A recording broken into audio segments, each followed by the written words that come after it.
Sveiki. Noriu pasidalinti apie Ievos gyvos erdvės feng shui mokymus pradedantiesiems. Jau praėjo iš tiesų 1 metai.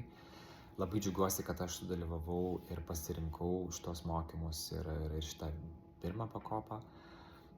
Man tai iš tiesų labai padėjo suprasti, kas yra tikrasis feng shui, klasikinis feng shui, ir kad tai yra ne apie kaspinėlių rišimą gal ar varlyčių dėjimą ir kažkokių tai fontanų lipdymą kažkuriose vietose, nors supraskite teisingai, tai irgi yra tam tikra feng shui dalis ir informacija, bet Ieva parodė ir išmokė suprasti, kas yra tikrasis feng shui ir kaip jis pritaikomas namų aplinkoje ar darbo aplinkoje.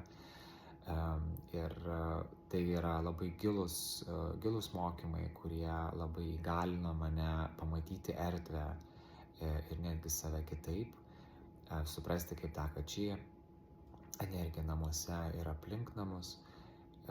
Ievos ilgametė patirtis ir gebėjimas tiek perteikti informaciją ir netgi tam tikrus sudėtingus dalykus pateikti juos lengvai.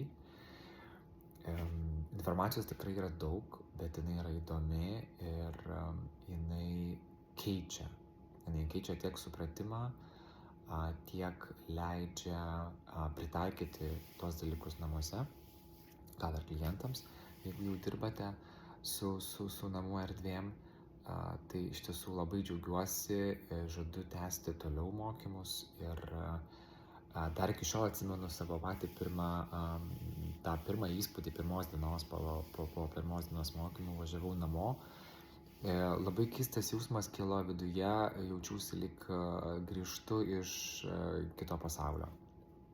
Gerąja prasme, tikrai išnešė ir nustebino ir labai padarė didelį iš tiesų įtaką ir pokytį manyje apie tai, kas yra feng shui, koks nuostabus ir didelis žinių bagažas tai yra. Tai jeigu žadate, jeigu galvojate, jeigu dvejojate, tai tikrai labai stipriai ir drąsiai rekomenduoju išbandyti. Nebūtinai dirbant ar taikant kažkam, galima ir savo tiesiog namuose šitas žinias taikyti ir turėti, puoselėti, gerinti savo namus ir savo aplinką. Tai labai džiaugiuosi dar kartą ir labai tikiuosi, kad prisijungsite ir jūs prie feng shui ir mokysitės pas Ievą. Iki.